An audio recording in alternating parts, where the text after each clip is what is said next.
Very good morning to all. +1 commerce section के accountancy subject की इस ऑनलाइन क्लास में आपका स्वागत है।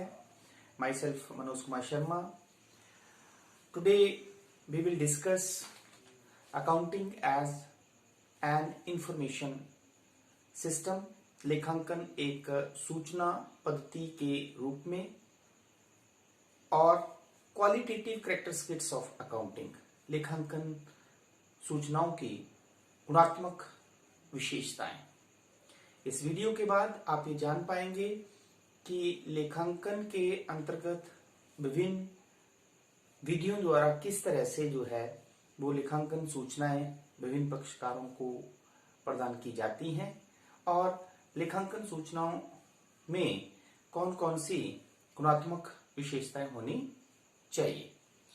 सो accounting as an information system, लेखांकन एक सूचना पद्धति के रूप में का तात्पर्य है कि लेखांकन के माध्यम से व्यवसाय से संबंधित विभिन्न सूचनाएं उसके विभिन्न पक्षकारों को प्रदान की जाती हैं।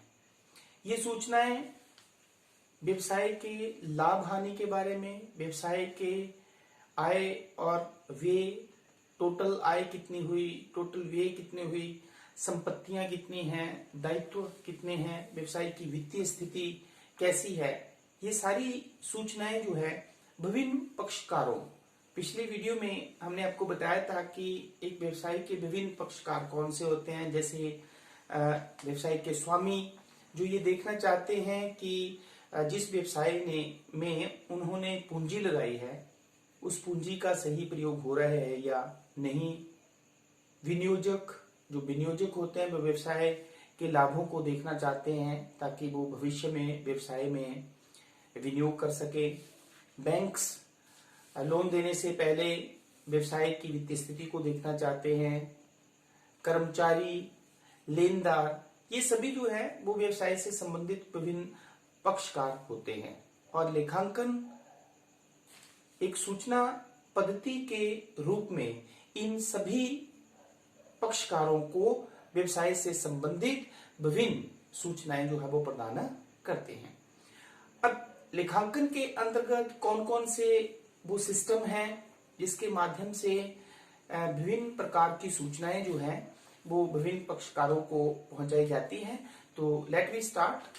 The first system is cash sub system. इसे हम कहते हैं कैश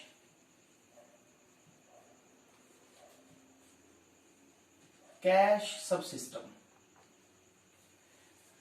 रोकड़ उपविधि, रोकड़ उपविधि इसे हम कहेंगे रोकड़ उपविधि।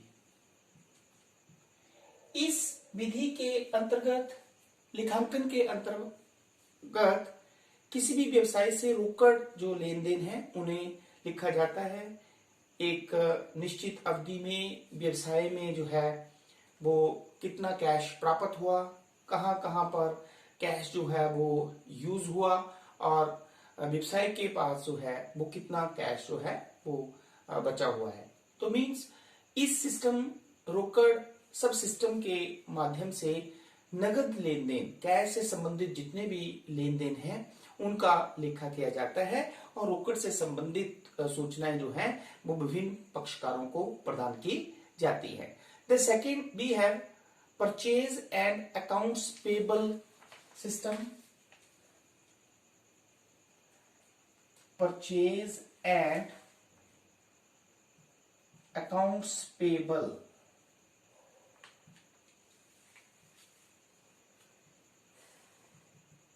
सब system. Purchase and accounts payable sub system. क्रय एवं देय खाते उपविधि जिसे हम कहते हैं क्रय एवं देय खाते उपविधि। Purchases and accounts payable sub system. इस विधि के अंतर्गत कुल क्रय कितना हुआ, वर्ष के अंत में कुल क्रय कितना हुआ, किन किन व्यक्तियों को कितना पैसा देना है, वर्ष के अंत में जो है वो क्रय वापसी, क्रय से संबंधित जितने भी लेन देन है, उधार क्रय से संबंधित जितने भी लेन देन है, और कुल जो है वो कितनी राशि जो है वो लेनदार को देनी है। इस तरह के सभी जो सूचनाएं हैं वो purchases and accounts payable accounting sub system के अंतर्गत जो है वो इनका लेखा किया जाता है, और ये सूचनाएं जो है वो विभिन्न पक्षकारों को प्रदान की जाती हैं। The third one we have sales and accounts receivable. Sales and accounts receivable sub system. Sales and accounts receivable sub system means विक्रय एवं प्राप्य खाते। विक्रय एवं प्राप्य खाते उपविधि। इस विधि के अंतर्गत कुल उधार विक्रय कितना हुआ, किन किन व्यक्तियों को कितने विक्रय किया गया, और उनसे उधार जो है वो राशि कितनी लेनी है, मतलब कुल देनदार की राशि कितनी है। ये सभी लेन देन जो है वो इस अकाउंटिंग में, इस सब सिस्टम में आते हैं, और कुल विक्रय से संबंधित, कुल देनदारों से संबंधित सभी जो है वो सूचनाएं इसके अंतर्गत रिकॉर्ड की जाती है, और ये सूचनाएं भी विभिन्न पक्षकारों को प्रदान की जाती हैं। The next one we have inventory accounts sub system. Inventory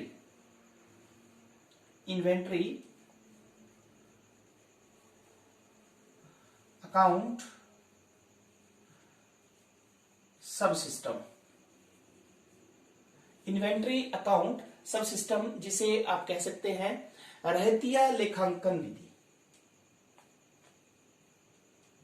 रहतिया लेखांकन उपविधि सब सिस्टम है। तो इस विधि के अंतर्गत टोटल गुड्स एक व्यवसाय में कितनी आई, टोटल गुड्स एक व्यवसाय से कितनी गई, वर्ष के प्रारंभ में गुड्स जो है वो माल जो है वो उसका कितना स्टॉक था, और वर्ष के अंत में जो है वो कितना स्टॉक बचा है, ये सारी इंफॉर्मेशन जो है वो इस सब सिस्टम के अंतर्गत जो है वो लिखी जाती हैं, और स्टॉक से संबंधित ये जानकारी जो है वो विभिन्न पक्षकारों को प्रदान की जाती है। Then fix asset accounting system. Fixed assets accounting sub system. स्थायी संपत्ति लेखांकन विधि। स्थायी संपत्ति लेखांकन विधि।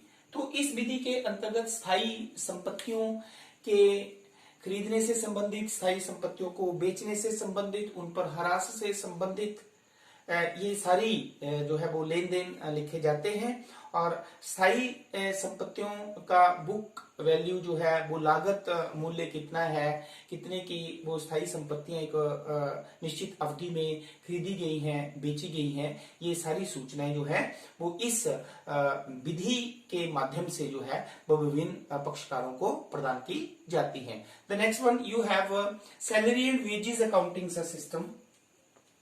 Salary and wages accounting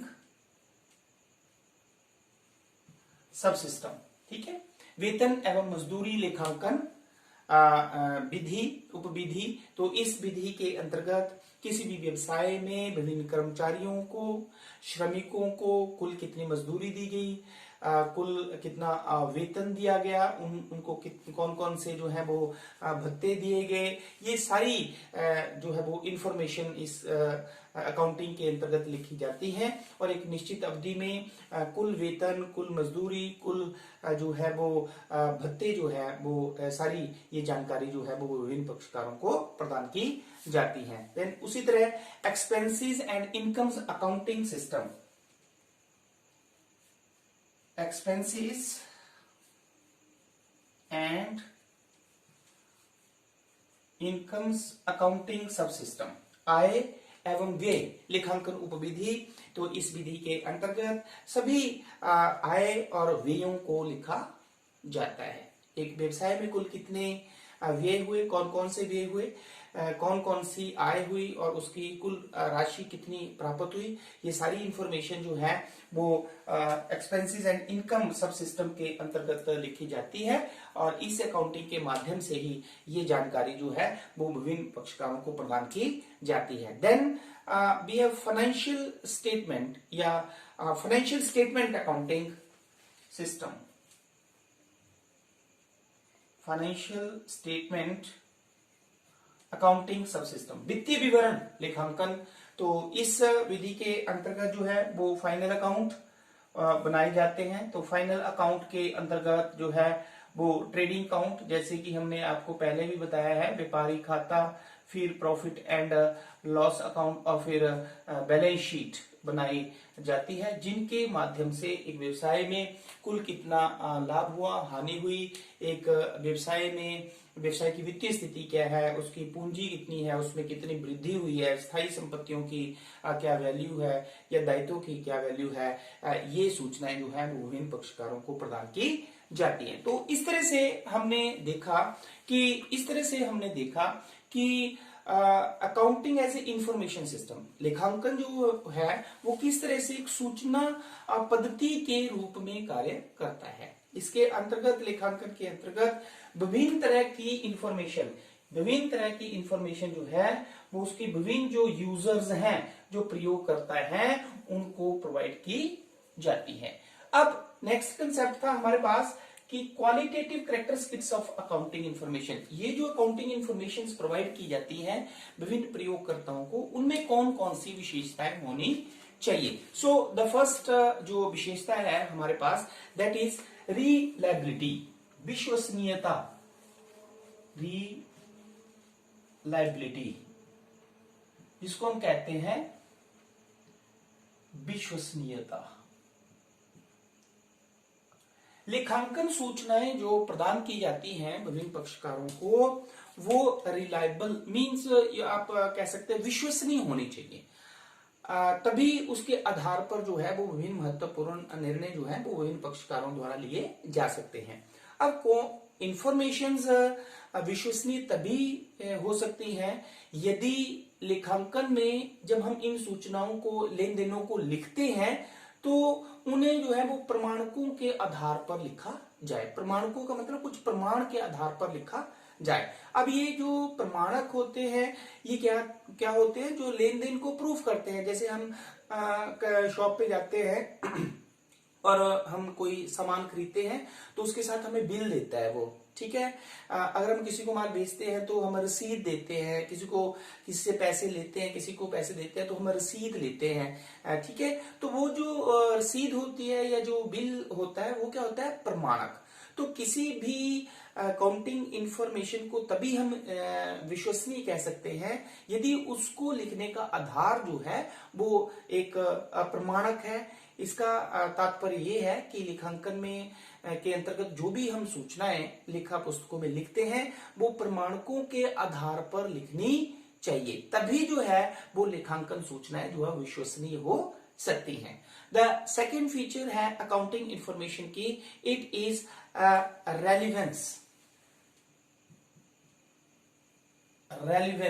relevant मतलब अनुरूपता।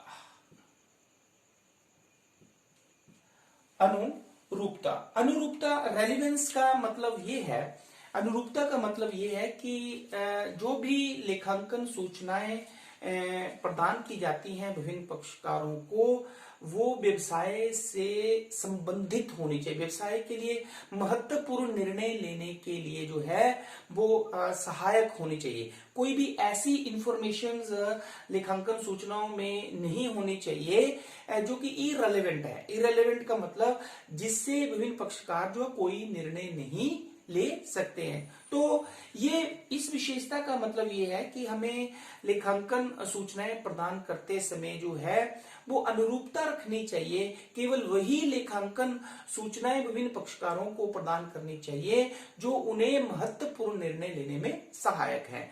अब इसमें मैं एक छोटा सा एग्जांपल आप देता हूं कि मान लो आपने किसी व्यवसाय की स्थायी संपत्तियों के बारे में बताना है। तो जब आप किसी भी व्यवसाय की जब बैलेंस शीट बनाएंगे आप, तो उसमें जब आप शो करेंगे तो यहाँ पे आप लिख सकते हैं फिक्स्ड एसेट। फिक्स्ड एसेट्स का मतलब हुआ 10 लाख, मान लो यहाँ पे लेते हैं हम। तो फिक्स एसेट्स 10 लाख का मतलब ये एक रेलिवेंट है इंफॉर्मेशन। इस इंफॉर्मेशन के आधार पर जो है वो विभिन्न पक्षकार निर्णय ले सकते हैं कि एक व्यवसाय की जो है वो स्थिति कैसी है, उसकी स्थायी संपत्तियां जो है 10 लाख है। अब इरेलीवेंट का मतलब हुआ कि फिक्स एसेट में आपको अलग अलग लिखने की जरूरत नहीं है कि प्लांट एंड मशीनरी कितनी है, लैंड एंड बिल्डिंग कितनी है, ठीक है, और फर्नीचर एंड फिटिंग कितना है, ये लिखने की जरूरत नहीं है। तो अनुरूपता विशेषता के अनुसार लेखांकन सूचनाएं जो है वो रेलेवेंट होनी चाहिए। रेलेवेंट का मतलब वही इंफॉर्मेशन हमें जो है वो लेखांकन के अंतर्गत जो है वो विभिन्न पक्षकारों को दी जानी चाहिए जो उन्हें निर्णय लेने में जो है वो सहायक हों। The third feature you can say the understandability. Understandability means समझने योग्य। समझने योग्य। तो लेखांकन सूचनाएं इस तरीके से प्रस्तुत करनी चाहिए, इस तरीके से देनी चाहिए ताकि वो एक आम व्यक्ति को भी समझ में आ सके, वो भी इन सूचनाओं के आधार पर जो है वो महत्वपूर्ण निर्णय ले सके। लेखांकन सूचनाएं ऐसी नहीं होनी चाहिए कि उसके लिए कोई स्पेशल पहले आपको विशेष योग्यता लेनी है तभी वो लेखांकन सूचनाएं जो है वो आपको समझ में आए। तो वो इजी तरीके से प्रेजेंट करनी चाहिए ताकि वो एक आम आदमी जो है वो उसे समझ सके और उसके आधार पर महत्वपूर्ण निर्णय ले सके। The last one you have comparability. Comparability, comparability का मतलब क्या हुआ? तुलना योग्य, तुलनात्मक, तुलना योग्य। जब हम लेखांकन सूचनाएं देते हैं विभिन्न विधियों के अंतर्गत तो वे तुलनीय होनी चाहिए। तुलना योग्य का मतलब ये है कि लेखांकन सूचनाएं इस तरह से हमें प्रस्तुत करनी चाहिए, उनमें ये विशेषता होनी चाहिए कि उन सूचनाओं को किसी दूसरे व्यवसाय के साथ हम कंपेयर कर सकें। किसी एक वर्ष की लेखांकन सूचनाओं को दूसरे वर्ष की लेखांकन सूचनाओं के साथ हम कंपेयर कर सके ताकि हम महत्वपूर्ण निर्णय ले सके कि पिछले वर्ष के कंपैरिजन में आय कितनी बड़ी है या व्यय कितने बड़े हैं या स्थायी संपत्ति कितनी बड़ी है। तो इस तरह से हमने जो है वो डिस्कस किया कि जो लेखांकन सूचनाएं हैं उनमें कौन कौन सी विशेषताएं, गुणात्मक विशेषताएं होनी चाहिए। तो आज के वीडियो से हमने लेखांकन एक सूचना पद्धति के रूप में किस तरह से कार्य करता है और लेखांकन सूचनाओं में जो है वो कौन कौन सी गुणात्मक विशेषताएं होनी चाहिए ये हमने डिस्कस किया। तो आई होप कि आपको ये कंसेप्ट जो है वो समझ में आ गया होगा। Thank you very much.